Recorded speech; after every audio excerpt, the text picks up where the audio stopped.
Good morning my dear students. आज की इस क्लास में हम लोग बेटा बात करेंगे क्लास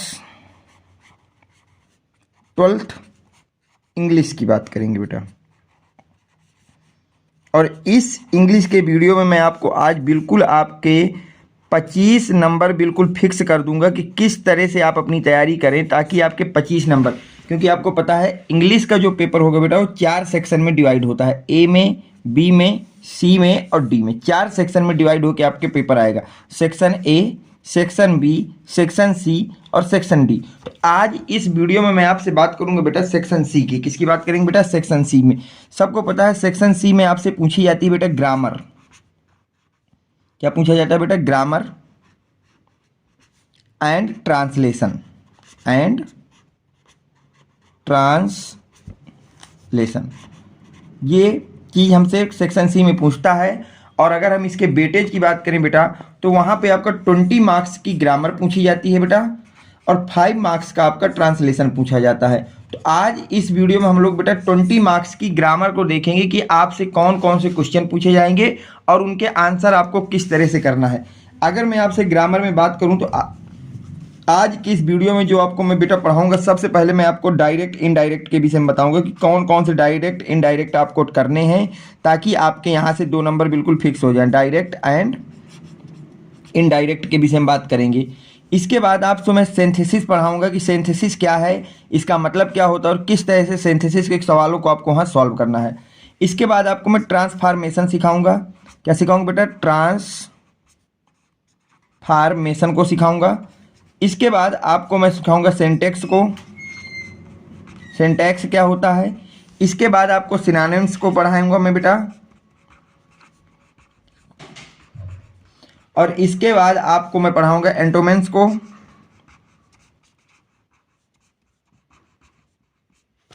और लास्ट में मैं आपको पढ़ाऊंगा बेटा one word substitution. One word substitution.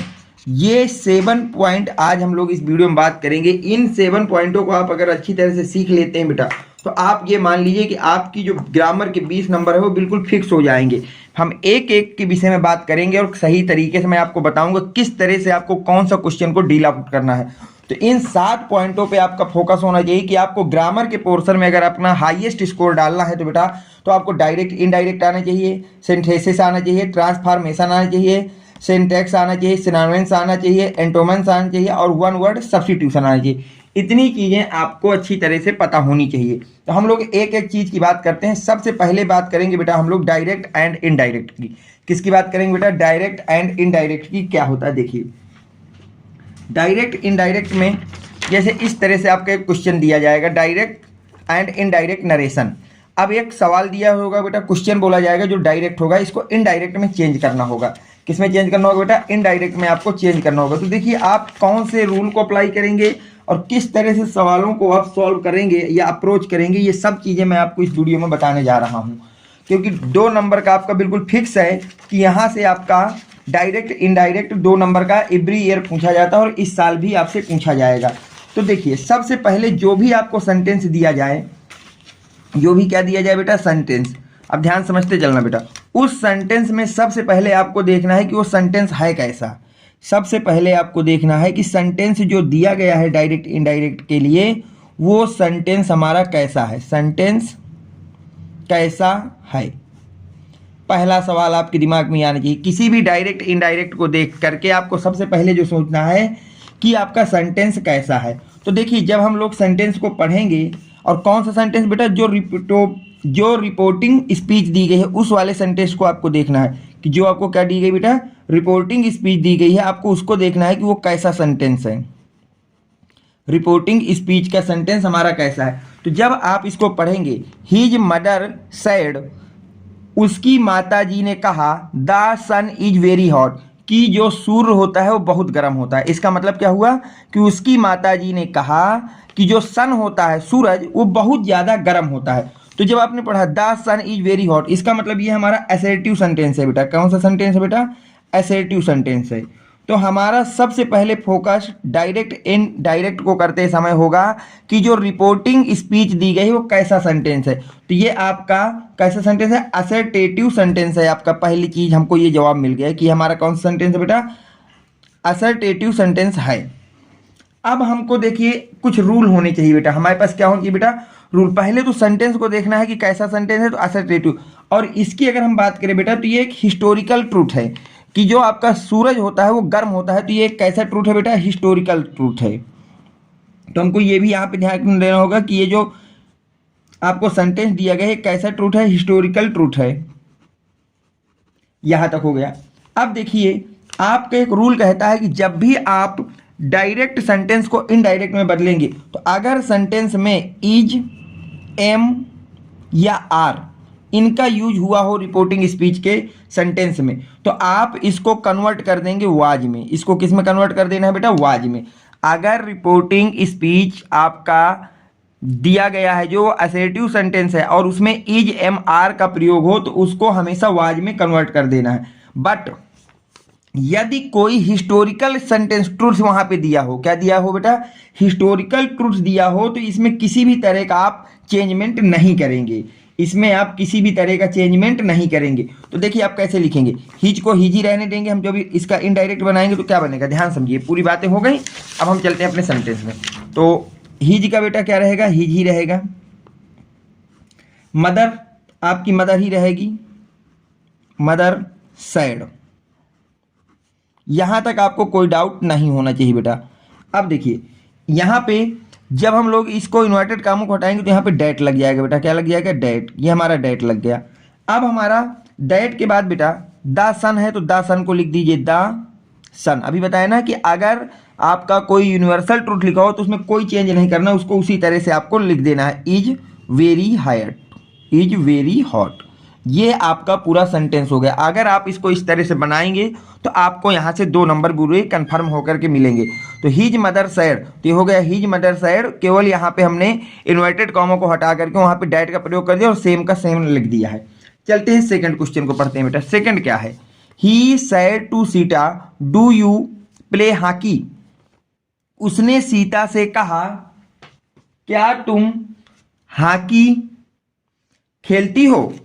He said to Sita, उसने सीता से कहा डू यू प्ले हॉकी, क्या तुम हॉकी खेलती हो। तो देखिए सबसे पहले हमको देखना है कि रिपोर्टिंग स्पीच जो दी गई है वो कैसा सेंटेंस है। मैंने अभी आपको बताया ना सब कुछ। तो क्वेश्चन नंबर 2 में हमने रिपोर्टिंग स्पीच की जब बात की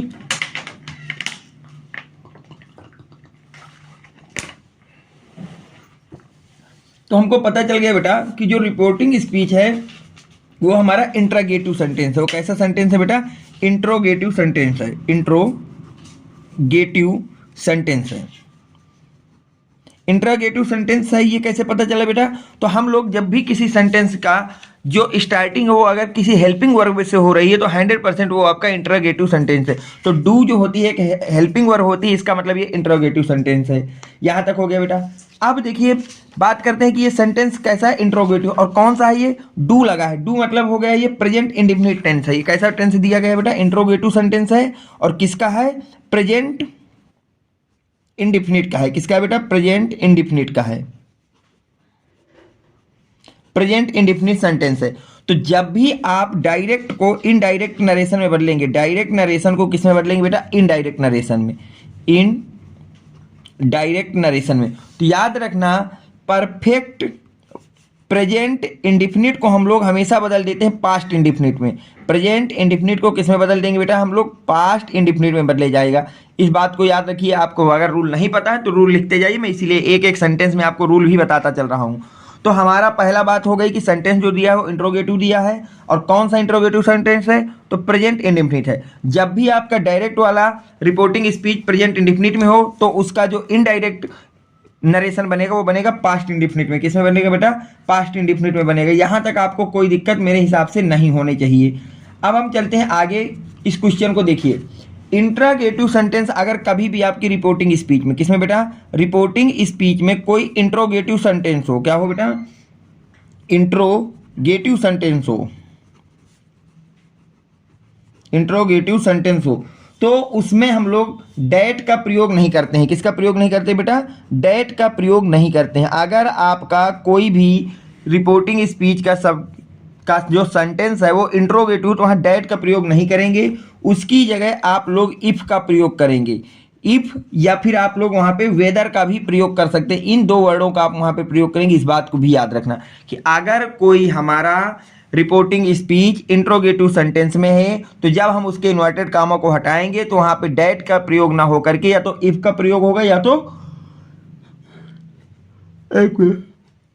या फिर वेदर का प्रयोग होगा। बेटा किसका प्रयोग होगा? वेदर का प्रयोग होगा। इसके बाद याद रखना बेटा, जब भी आपका इंट्रोगेटिव सेंटेंस हो, कौन सा सेंटेंस हो बेटा? इंट्रोगेटिव। रिपोर्टिंग स्पीच में जो सेंटेंस हो वो कैसा हो बेटा? इंट्रोगेटिव हो, इंट्रोगेटिव सेंटेंस हो।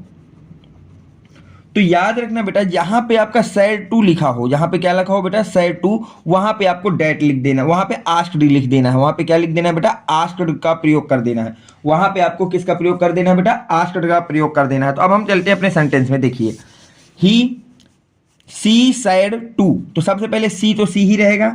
अभी मैंने बताया कि अगर आपकी रिपोर्टिंग स्पीच में इंट्रोगेटिव सेंटेंस है, कैसा सेंटेंस है बेटा? इंट्रोगेटिव सेंटेंस है, तो सैड टू की जगह हमको आस्क्ड लिखना है। क्या लिखना है बेटा? आस्क्ड। तो यहां लिखेंगे सी आस्क्ड, ये हो गया बेटा। अब डू का प्रयोग, इसके बाद सीता लिख देंगे हम लोग, सीता लिख देंगे, ये सीता हो गया। अब इन्वर्टेड कामों को हटा करके डेट लगता है, लेकिन मैंने अभी बताया कि अगर रिपोर्टिंग स्पीच इंट्रोगेटिव सेंटेंस हो तो वहाँ डेट की जगह आप लोग इफ या वेदर का प्रयोग करेंगे। तो हम यहाँ लिख देंगे इफ। तो ही आस्क्ड सीता इफ, यहाँ तक कोई दिक्कत बेटा? इफ। अब ये देखिए यू, अब यहाँ पे एक चीज और पता होना चाहिए कि ये जो हमारा पर्सन दिया गया है ये सेकंड पर्सन है। कौन सा पर्सन है बेटा? Second person. तो कुछ रूल और होते हैं कि जैसे आपका जो रिपोर्टिंग स्पीच है उसमें आपका जो सब्जेक्ट है, जो क्या है बेटा? प्रोनाउन, जिसको आप लोग बोल सकते हैं प्रोनाउन है। जो अगर प्रोनाउन फर्स्ट पर्सन की है, किसकी है बेटा? फर्स्ट पर्सन की है, तो आप उसको सब्जेक्ट के अनुसार चेंज करेंगे। अगर आपका प्रोनाउन सेकंड पर्सन का है तो उसको आप लोग ऑब्जेक्ट के अकॉर्डिंग चेंज करेंगे। और अगर आपका प्रोनाउन थर्ड पर्सन की तरह है तो उसमें कोई चेंज नहीं होगा, नो चेंज में आएगा। ठीक है, इस बात को याद रखना कि अगर आपका प्रोनाउन फर्स्ट पर्सन है तो सब्जेक्ट के अनुसार चेंज करें, अगर सेकंड पर्सन है तो ऑब्जेक्ट के अनुसार करें, और थर्ड पर्सन में कोई चेंज नहीं होता। तो सबको पता है,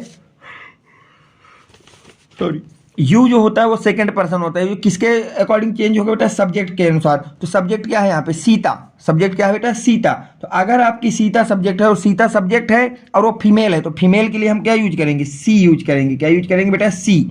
हो गया, यू हट गया। प्ले का आपका पास्ट में है तो यहाँ पे थर्ड डिग्री लगेगी, तो ये हो जाएगा प्लेड। क्या हो जाएगा बेटा? Played hockey. प्लेड हॉकी, ये आपका इसका पूरा इनडायरेक्ट सेंटेंस हो गया कि she asked Sita if she played hockey. अब हम चलते हैं, देखिए इसका नेक्स्ट और एक आधे आप लोग एग्जाम्पल देख लीजिए बेटा, अगर यहाँ से देखना है। ये हो गया, चलते हैं एक और एग्जाम्पल आपको मैं इसी का दिखाता हूँ। जैसे अगला क्वेश्चन आप पढ़ें बेटा, तो बोला गया है सी सैड, उसने कहा, honesty is the best policy. जो ऑनेस्टी होती है वो ईमानदारी सबसे अच्छी नीति होती है। तो देखिए जब आप इसका बनाएंगे तो सी सैड, सी सैड, डेट हो जाएगा, इन्वर्टेड कामा को हटा क्या लगा देंगे बेटा? डेट। हॉनेस्टी को हॉनेस्टी ही रहने देंगे, honesty is the best policy, ये बनेगा बेटा इसका बेस्ट पॉलिसी। यहां तक आपको कोई डाउट नहीं होना चाहिए। ठीक है, honesty is the best policy, तो ये भी आपका यूनिवर्सल ट्रूथ है, तो इसमें आपने कोई चेंज नहीं किया। मैंने अभी पहला रूल ही बताया था कि अगर कोई हिस्टोरिकल ट्रूथ आ जाए या कोई यूनिवर्सल ट्रूथ आ जाए तो जो आपका रिपोर्टिंग स्पीच होगा उसके सेंटेंस में कोई चेंज नहीं करना। तो यहाँ पे मैंने कोई चेंज नहीं किया, केवल इन्वर्टेड कॉमा की जगह डेट आ गया।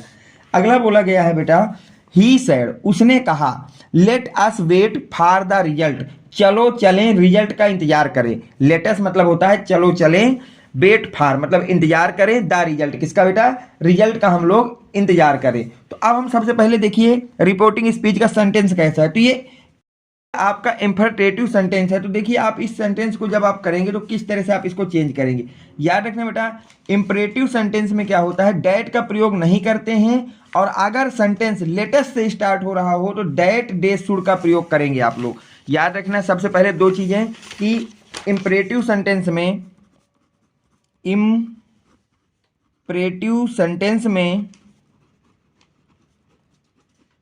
डैट का प्रयोग नहीं करते हैं। किसका प्रयोग नहीं करते? डैट का प्रयोग नहीं करते हैं।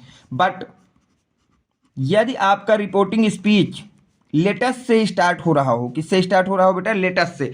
अगर रिपोर्टिंग स्पीच आपका लेटेस्ट से स्टार्ट हो रहा हो तो उसकी जगह आप लोग प्रयोग करेंगे, लेटेस्ट की जगह पूरा का पूरा इसको लेटेस्ट को चेंज कर देंगे दैट डे शुड में। किसमें चेंज कर देंगे बेटा? दैट डे शुड में इसको चेंज कर देंगे। इस बात को याद रखना। अगर आपका रिपोर्टिंग स्पीच लेटेस्ट से स्टार्ट हो रहा है तो आप उसकी जगह लिखेंगे दैट डे शुड। पर ये अगर इंपरेटिव सेंटेंस होता और लेटेस्ट से स्टार्ट नहीं होता तो वहां पे आप डैट का प्रयोग नहीं करते। तो इसका देखिए जब आप बनाएंगे तो कैसे बनेगा इसका बेटा? इसका हो जाएगा सी सैड, तो सी अपनी जगह हो जाएगा बेटा। अब सैड का क्या हो जाएगा? प्रपोज्ड। सैड का क्या हो जाएगा बेटा? प्रपोज्ड हो जाएगा। सैड का हो जाएगा प्रपोज्ड।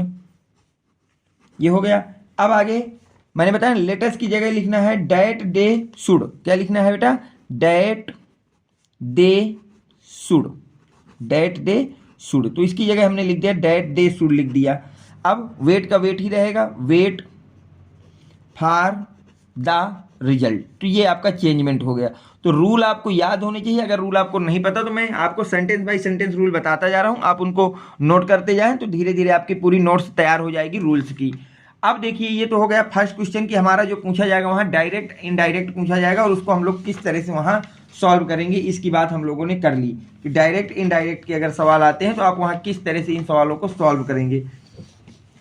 ठीक है बेटा। अब हम चलते हैं अगले सेंटेंसों में जो हमको पता होना चाहिए बेटा, तो वो है आपके सामने बेटा सिंथेसिस ऑफ सेंटेंसेस। क्या है बेटा? सिंथेसिस ऑफ सेंटेंसेस है कि इसका सिंथेसिस कैसे होगा। तो सबसे पहले तो हमको ये पता होना चाहिए बेटा कि सिंथेसिस होता क्या है। तो सिंथेसिस का मतलब होता है कि जब दो या दो से अधिक सेंटेंस दिए होंगे और उनको आपको जोड़ करके एक सेंटेंस में लिखना है। पर याद रखना कि वो दोनों जो सेंटेंस लिखे हैं अलग अलग उनका अर्थ, और जब आप दोनों को ऐड करके एक सेंटेंस बनाएंगे उनकी मीनिंग या सेंटेंस या फीलिंग आपकी सेम होनी चाहिए। तो बोला गया है रामू वेंट टू कानपुर। रामू कानपुर गया। He met his friend there. वह वहां अपने मित्र से मिला। तो ये आपके दो सेंटेंस है। इसको आपको कंपाउंड सेंटेंस में बदलना है बेटा। किसमें बदलना है? कंपाउंड सेंटेंस में बदलना है। तो देखिए कंपाउंड सेंटेंस क्या हो जाएगा? रामू वेंट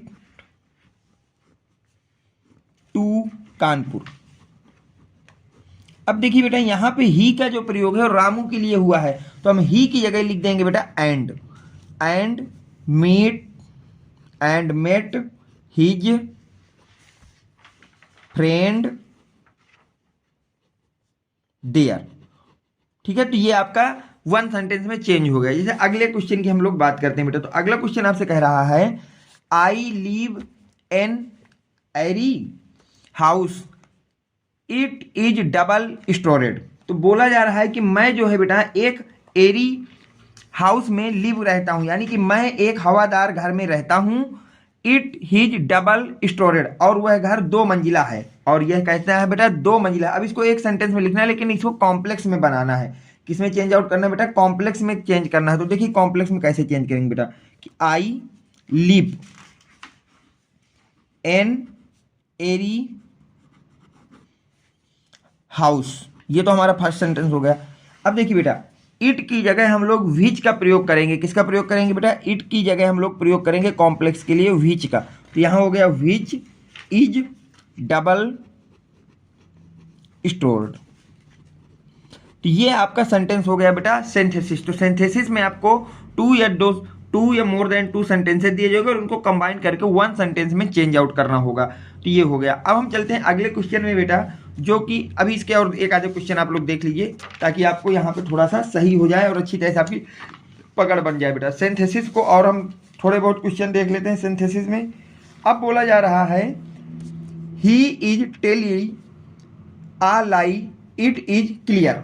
वह झूठ बोल रहा है यह स्पष्ट है। वह झूठ बोल रहा है यह बात क्या है बेटा? बिल्कुल स्पष्ट है। तो देखिए इसका आप क्या बनाएंगे? तो it is clear. That he is telling a lie. ये आपका कॉम्प्लेक्स हो गया। अगला बोला जा रहा है बेटा, Rana Pratap was a brave warrior, he was the king of Mewar. Rana Pratap was a brave warrior, Maharana जो थे या राणा प्रताप जो थे एक वीर योद्धा थे। He was the king of Mewar, और वो मेवाड़ के राजा थे। इसको आपको सिंपल सेंटेंस में चेंज करना है बेटा। किस में चेंज करना है बेटा? सिंपल सेंटेंस में इसको चेंज करना है। तो देखिए सिंपल सेंटेंस में इसको कैसे चेंज करेंगे बेटा। राणा प्रताप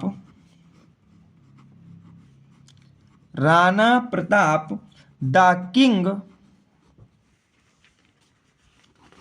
ऑफ मेवाड़। तो Rana Pratap the king of Mewar was a brave warrior. तो ये आपका सेंटेंस हो गया बेटा, सेंथेसिस हो गया। इंपॉर्टेंट सेंथेसिस जो भी तो मैंने आपको करा दिए। अब देखिए नेक्स्ट क्वेश्चन है आपका ट्रांसफॉर्मेशन ऑफ सेंथेसिस। ट्रांसफॉर्मेशन का मतलब होता है सेंटेंस को चेंज करना है। जैसे आपको ये सेंटेंस दिया गया है, बोला इसको पैसिव वॉइस में चेंज करिए। ये सेंटेंस दिया और बोला इसको असर्टिव में चेंज करिए। तो सेंटेंस को चेंज करना है, पर उसका जो मीनिंग है या जो उसका अर्थ है वो नहीं चेंज होना चाहिए। जैसे हम लोग पहले क्वेश्चन से बात करते हैं बेटा, तो पहला क्वेश्चन बोला जा रहा है बेटा, the boys were reading novel. लड़के उपन्यास पढ़ रहे थे। लड़के उपन्यास पढ़ रहे थे। अब इसको चेंज करना है हमको पैसिव वॉइस में। इसको हमको किस में चेंज करना है बेटा? पैसिव वॉइस में। तो देखिए हमको कुछ रूल पता होना चाहिए कि जब भी हमको किसी सेंटेंस को दिया हो ट्रांसफॉर्मेशन को, तो सबसे पहले हम देखेंगे कि सेंटेंस कौन सा है या किस में, प्रेजेंट है, पास्ट है, फ्यूचर है, ये देखना है। तो सबसे पहला काम है सेंटेंस को देखिए आप, सेंटेंस को पहचाने। सेंटेंस को पहचाने सबसे पहला काम। सबसे पहले आपको क्या करना है बेटा? सेंटेंस को पहचानना है। अब जैसे हमने इस सेंटेंस को पढ़ा, the boys were reading novels, तो यहाँ लिखा वेयर। वेयर किसके लिए होता है बेटा? पास्ट कंटिन्यूअस की हेल्पिंग वर्ग है वे। तो हमें ये पता चल गया कि सेंटेंस जो है वो हमारा पास्ट कंटिन्यूअस में है। किसमें बेटा? पास्ट कंटिन्यूअस है। पहली चीज हमको ये पता चल गई कि जो सेंटेंस हमको दिया गया है वो पास्ट कंटिन्यूअस में दिया गया है। अब हमको इसको पैसिव वॉइस में चेंज करना है। किसमें चेंज करना है बेटा? पैसिव वॉइस में चेंज करना है। तो देखिए पैसिव वॉइस का एक रूल होता है। पैसिव वॉइस ये कहता है आपसे बेटा कि सब्जेक्ट को जो है वो पहले ऑब्जेक्ट को सबसे पहले आप लिखेंगे। किसमें लिखेंगे बेटा? ऑब्जेक्ट को सबसे पहले लिखेंगे। मैं आपको फिर से बोल देता हूं बेटा, पैसिव वॉइस का रूल क्या होता है। सबसे पहले आपको ऑब्जेक्ट को लिखना है, फिर आपको हेल्पिंग वर्ग को लिखना है, फिर आपको बीइंग लगा देना है। क्या लगा देना है बेटा? बीइंग लगा देना है। फिर वर्ब की आपको थर्ड फॉर्म लिख देना है। वर्ब की कौन सी फॉर्म लिख देना बेटा? थर्ड फॉर्म लिख देना है। और साथ में आपको लगा देना है बाई, और इसके बाद आपको सब्जेक्ट लिख देना है। ये होता है किसी भी सेंटेंस को पैसिव वॉइस में चेंज करने का तरीका। देखिए जब भी आपको ये पता करना हो कि ऑब्जेक्ट कौन है, क्या पता करना हो बेटा? ऑब्जेक्ट, तो वहां पूछिए क्या। और जब भी पता करना हो सब्जेक्ट क्या है, तो वहां पूछिए कौन। जैसे पहला क्वेश्चन है बेटा, the boys were reading novel. जो बच्चे थे या लड़के थे वो क्या कर रहे थे? नॉवेल को पढ़ रहे थे। तो अगर सवाल आता है हमको ऑब्जेक्ट को पहचानना है, तो बच्चे क्या पढ़ रहे थे? तो बच्चे नोवेल पढ़ रहे थे। तो नोवेल हमारा क्या हो गया? ऑब्जेक्ट। तो सबसे पहले मैंने बताया आपको ऑब्जेक्ट को ही लिखना है, तो हमने लिख दिया नोवेल। फिर आपसे बोला गया है कि हेल्पिंग वर्ब को लिखिए, तो हेल्पिंग वर्ब तो वेयर ही रहेगी, तो वेयर का वेयर लिख दिया। फिर बोला गया है कि बीइंग लगा दीजिए, तो वेयर के बाद हमने भी बीइंग लगा दिया। ध्यान समझते चलिएगा। अब उन्होंने बोला कि वर्ब की थर्ड फॉर्म लिखिए, तो रीड की थर्ड फॉर्म क्या होती है बेटा? रीड ही होती है, तो इसको रीड लिख दिया। अब बोला गया है बाई लगा दीजिए, तो हमने बाई लगा दिया। इसके बाद आपसे क्या बोला है कि सब्जेक्ट को लिखना है। किसको लिखना है? सब्जेक्ट। सब्जेक्ट मतलब कौन, तो कौन नोवेल पढ़ रहा है? तो द बॉयज, तो लिख देंगे बाई द बॉयज। ये आपका पूरा का पूरा पैसिव वॉइस में चेंज हो गया। देख लीजिए, इसमें कोई डाउट आपको नहीं हो जाए, बिल्कुल इजी वे पे है ये। ठीक बेटा। अब देखिए नेक्स्ट क्वेश्चन की अगर हम बात करें, तो बोला जा रहा है how fine is the weather. कितना अच्छा मौसम है। कितना अच्छा मौसम है। अब इसको हमको चेंज करना है बेटा assertive में। किसमें चेंज करना है बेटा? assertive में हमको इसको चेंज करना है। तो अगर सबसे पहले हमको देखना पड़ेगा कि सेंटेंस कैसा है। तो सेंटेंस कैसा है बेटा? एक्सक्लामेटरी सेंटेंस है। कैसा सेंटेंस बेटा? एक्सक्लामेटरी सेंटेंस है। तो इसको देखिए कैसे चेंज करेंगे। तो सबसे पहले हमको क्या लिखना है बेटा? ऑब्जेक्ट को लिखना है। तो क्या अच्छा है? तो भाई क्या अच्छा है बेटा? मौसम। मौसम अच्छा है तो लिखेंगे द वेदर। द वेदर हो गया बेटा। अब हमारा इज का तो इजी रहेगा। इसके बाद हमको लिखना है रेली।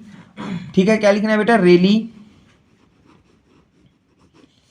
Very fine. तो ये आपका पूरा का पूरा ट्रांसफॉर्मेशन हो गया बेटा। ठीक, अब हम चलते हैं नेक्स्ट टाइप के क्वेश्चनों में जो आपसे वहां पूछे जाएंगे और आपके लिए इंपॉर्टेंट है, उनकी बात करते हैं। अच्छा, ट्रांसफॉर्मेशन और थोड़े से एक दो क्वेश्चन मैं आपको करा देता हूं ताकि आपको थोड़ा सा फील रहे कि ट्रांसफॉर्मेशन के सवाल कुछ ऐसे आपको करना है। अब आइए बेटा, अगला बोला जा रहा है very few poet of India were as great as the Rabindranath Tagore. भारत के बहुत कम कवि रविन्द्रनाथ टैगोर जितने महान थे। भारत के बहुत कम जो आपके कवि थे वो रविन्द्रनाथ टैगोर जैसे महान थे। तो देखिए आप इसको किस तरह से चेंज करेंगे बेटा? सुपरलेटिव में इसको चेंज करना है बेटा। किसमें चेंज करना है बेटा? सुपरलेटिव में। तो इसको क्या लिखेंगे? Rabindranath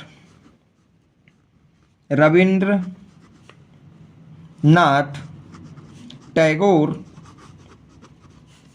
was one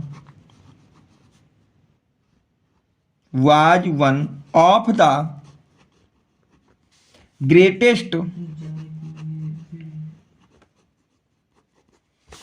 poet of India। poet of India, ये आपका इसका सेंटेंस हो गया। नेक्स्ट है he is very excellent teacher. वे बहुत अच्छे शिक्षक हैं। तो इसको हमको एक्सक्लामेटरी में चेंज करना है। किसमें चेंज करना है बेटा? एक्सक्लामेटरी में चेंज करना है। तो देखिए इसका क्या हो जाएगा? इसका हो जाएगा how an excellent teacher he is. ये आपका एक्सक्लामेटरी में हो गया। चलते हैं नेक्स्ट सेंटेंस में आपका क्या बोला गया उसकी बात करते हैं हम लोग। अब हम अगले टाइप के क्वेश्चन को देखेंगे। तो आपसे वहां पे अगले टाइप के जो क्वेश्चन पूछे जाएंगे बेटा वो पूछे जाएंगे सिंटैक्स से। किससे पूछा जाएगा बेटा? सिंटैक्स से पूछा जाएगा। तो सिंटैक्स होता क्या है? सबसे पहले हमको तो ये पता होना चाहिए कि सिंटैक्स है क्या चीज। हमको क्या पता होना चाहिए कि बेटा सिंटैक्स चीज क्या है। तो सेंटेंस कुछ नहीं बेटा, सिंटैक्स का मतलब होता है कि आपको वाक्य में कहीं ना कहीं एरर होगा। वाक्य में कहीं ना कहीं क्या होगा बेटा?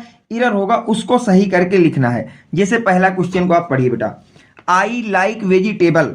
मुझे सब्जी पसंद है। तो सब्जी कोई एक तो नहीं होती है कि सब्जी मुझे पसंद है। तो यहाँ वेजिटेबल नहीं होगा, वेजिटेबल्स होगा, क्योंकि बहुत सी सब्जियां होंगी। कोई एक सब्जी की बात होती तो उसका नाम होना चाहिए, नाम तो दिया नहीं। तो मुझे सब्जियां पसंद हैं, ये इसका स्टेटमेंट होना चाहिए। तो ये हो जाएगा आई लाइक वेजिटेबल्स। सेकंड है sun rises in the east and sets in the waste.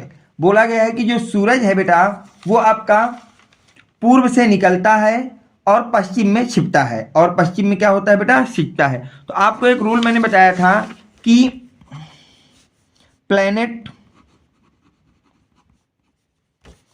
Direction, इनके नेम से पहले दा का प्रयोग करना है। इनके नेम से पहले क्या करना है? डा।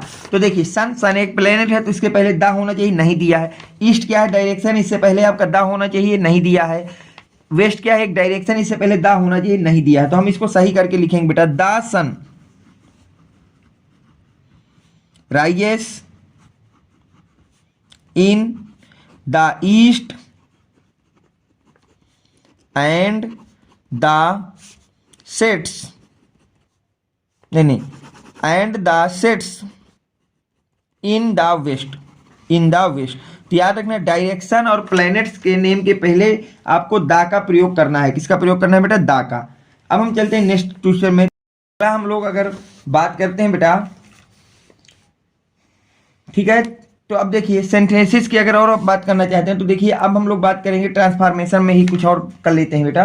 जैसे आपको दिया गया है ही कैंग्रेचुलेट्स मी फॉर माई सक्सेस, उन्होंने मुझे मेरी सफलता पर बधाई दी। उन्होंने मुझे मेरी सफलता पर क्या दी बेटा? बधाई दी। तो देखिए इसको क्या लिखोगे, याद रखना मी के बाद कभी भी फार नहीं लगता, वहां पे ऑन होना चाहिए। तो देखिए यहाँ पे मी के बाद क्या लिख दिया? फार, जबकि होना क्या चाहिए? ऑन। तो बस उतना आपको चेंज कर देना, बाकी आपका पूरा का पूरा सेंटेंस क्या है बेटा? बिल्कुल सही है। इसमें आपको रूल याद होना चाहिए, बस हो गया। उन रूलों से आप तुरंत पता कर सकते हैं। जैसे आपको पता होना चाहिए कि मी के बाद फार नहीं आता है, मी के बाद क्या नहीं आता बेटा? फार नहीं आता है, उसकी जगह हमेशा एन आएगा, उसकी जगह हमेशा क्या आएगा? ऑन आएगा, ऑन माई सक्सेस। तो ये आपको ने लिख दिया, बिल्कुल करेक्ट हो गया, आपको 2 नंबर यहाँ से मिल जाएंगे। अगला है Ram beat him by a stick, Ram उसे एक छड़ी से पीटता है। तो याद रखना बेटा हिम के साथ कभी भी बाई नहीं आता है, हिम के साथ कभी भी क्या नहीं आता? बाई नहीं आता। तो यहाँ पे बाई आया है बेटा, और बाई को चेंज करने के लिए वहां पे बिट का प्रयोग होगा। किसका प्रयोग होगा बेटा? बिट का। तो Ram beats him by a sticks, no by कट जाएगा, बाई की जगह आ जाएगा बेटा बिथ, हिम बिथ आ स्टिक। तो आप इतना करेंगे तो ये भी आपका सेंटेंस बिल्कुल सही हो जाएगा। अब देखिए आगे क्वेश्चन में, तो अगला है बेटा एंटोमेंस। अगला क्या है बेटा? एंटोमेंस है। तो एंटोमेंस क्या होता है? इसमें विपरीत अर्थ की चीजें लिखना, मतलब उल्टा लिखना है। कैसा लिखना है बेटा? उल्टा लिखना है। जैसे इंक्रीज, इंक्रीज का मतलब होता है बढ़ना, तो बढ़ने का उल्टा क्या होता है बेटा? घटना, घटना मतलब डिक्रीज, तो इंक्रीज का क्या हो जाएगा? डिक्रीज। एम्पल, एम्पल का मतलब होता है पर्याप्त, और पर्याप्त का उल्टा क्या होता है? अपर्याप्त, और अपर्याप्त का मतलब हो गया इनसफिशियंट, इनसफिशियंट।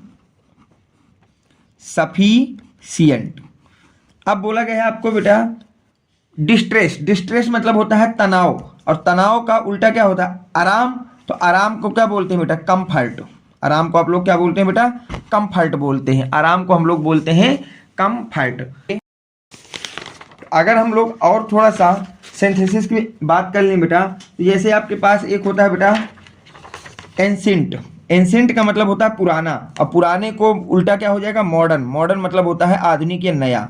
इसके बाद होता है बोल्ड, बोल्ड मतलब होता है बहादुर, बहादुर को उल्टा क्या होता है? डरपोक, तो होता है टिमिड, डरपोक का क्या होता है बेटा? टिमिड। तो ये आपके सेंटेक्स हो गए जो आपके लिए काफ़ी मोस्ट इंपॉर्टेंट कैटेगरी में है। अब इसके बाद आपको करना है बेटा एंटोमेंस, क्यों क्या करना है बेटा? एंटोमेंस को करना है। एंटोमेंस का मतलब होता है आपका, एंटोमेंस तो कर लिया, सॉरी सॉरी। अब हमको करना है सिनोनिम्स को। किसको करना है? सिनोनिम्स को करना है। तो सिनोनिम्स का मतलब होता है कि जो मीनिंग लिखी है इसका जो भी अर्थ हो ऐसी ही और मीनिंगों को लिख देना है। जैसे पहला लिखा है आपके सामने भैया कंसील, कंसील का मतलब होता है छिपाना, और छिपाने को हम लोग हाइड भी लिख सकते हैं, और या इसको वेल्स भी लिख सकते हैं बेटा। अगला है आपके पास बेटा प्रेज, प्रेज का मतलब होता है प्रशंसा करना, और प्रशंसा मतलब होता है एडमायर। क्या होता है बेटा? एडमायर, एडमायर मतलब भी होता है प्रशंसा करना। इसी तरह से अगला है बेटा इलस्ट्रियस, इलस्ट्रियस मतलब होता है प्रसिद्ध होना, प्रसिद्ध होना की और भी मीनिंग होती है, जैसे फेमस होना, या इमिनेंट, इमिनेंट भी इसी की डिफिनेशन है, इसको याद रखना, ये काफी स्पेशल वर्ड है बेटा। इमिनेंट, इमिनेंट का मतलब भी होता है प्रसिद्ध होना, इमिनेंट का मतलब भी क्या होता है बेटा? प्रसिद्ध होना। अब हम चलते हैं अगले में, देखिए और थोड़ा सा सिनोनिम्स को देख लेते हैं। अब देखिए अगला बोला जा रहा है ब्यूटीफुल, ब्यूटीफुल का मतलब होता है सुंदर, ब्यूटीफुल का मतलब क्या होता है बेटा? सुंदर। तो सुंदर के लिए जब हम लोग सेम वर्ड लिखेंगे तो इसके लिए हम लोग हैंडसम का यूज कर सकते हैं, हैंडसम की जगह आप लोग चार्मिंग का प्रयोग कर सकते हैं, चार्मिंग की जगह आप लोग प्रेटी का प्रयोग कर सकते हैं, प्रेटी। तो ये सब आपके ब्यूटीफुल के ही वर्ड होते हैं। अगला है बेटा कॉन्फेस, कॉन्फेस का मतलब होता है एडमिट, कॉन्फेस का मतलब क्या होता है बेटा? एडमिट होना या एक्सेप्ट करना। कॉन्फेस मतलब होता है किसी भी प्रस्ताव को मान लेना। तो ये आपके हो गए सिनोनिम्स को हो गए, यहाँ से आपके क्या हो जाएगा? सिनोनिम्स हो गए। अब इसके बाद जो आपको तैयार करना है, मैं उसकी अगर बात करूं तो वो है आपके पास वन वर्ड सब्स्टिट्यूशन, वो है आपके पास बेटा क्या? One word substitution. One word substitution की अगर हम लोग बात करें तो देखिए आप उसके सवालों को कैसे करेंगे, मतलब इनको एक शब्द में आपको लिखना है कि इसका मतलब क्या होगा। इतने बड़े सेंटेंस के लिए हमको सिंपल एक वर्ड बताना है कि क्या लिख दें और हमारा मीनिंग वही रहे। तो देखिए पहला क्वेश्चन कह रहा है बेटा आ पर्सन इज नॉट मैरिड, वह व्यक्ति जिसका विवाह ना हुआ हो उसको हम लोग क्या कहते हैं? तो उसको हम लोग बोलते हैं बेटा बैचलर, क्या बोलते हैं बेटा, बैचलर बोलते हैं, उसका नाम होता है बेटा बैचलर। नेक्स्ट है व्हिच कैन नॉट बी हेard, जिसे सुना ना जा सके, व्हिच कैन नॉट बी हेard, जिसको सुना ना जा सके, तो उसको बोलते हैं बेटा इनऑडिएबल। ठीक है, तो इसका मतलब होता है इनऑडिएबल का मतलब INAUDIBLE, तो ये होगा इसकी मीनिंग। नेक्स्ट बेटा a life history of a man written by someone else, किसी और के द्वारा एक व्यक्ति का जीवन को के विषय में लिखना या उसका इतिहास लिखना क्या कहलाता है, तो वो बेटा कहलाती है बायोग्राफी। वो क्या कहलाती है बेटा, बायोग्राफी कहलाती है। इसी तरह से नेक्स्ट है आ person who does not believe in the existence of God, जो व्यक्ति ईश्वर के अस्तित्व पर विश्वास न रखता हो तो उसे हम लोग एथिस्ट बोलते हैं, नास्तिक, उसको क्या बोलते हैं बेटा, एथिस्ट बोलते हैं। तो ये आज की क्लास के बेटा ग्रामर पोर्शन के जितने भी इंपॉर्टेंट आपके क्वेश्चन बन सकते थे मैंने बता दिए हैं, और किस तरह से कौन सा क्वेश्चन सॉल्व करना है ये भी मैंने इसी वीडियो में आपको बताया हूँ। बस आपसे इतनी सी उम्मीद है कि अगर आपको वीडियो पसंद आया हो बेटा तो प्लीज़ वीडियो को लाइक करें, चैनल को सब्सक्राइब करें और कमेंट सेक्शन में ये बात जरूर बताएं कि आपको वीडियो कैसा लगा है। Thanks for watching, next video coming soon.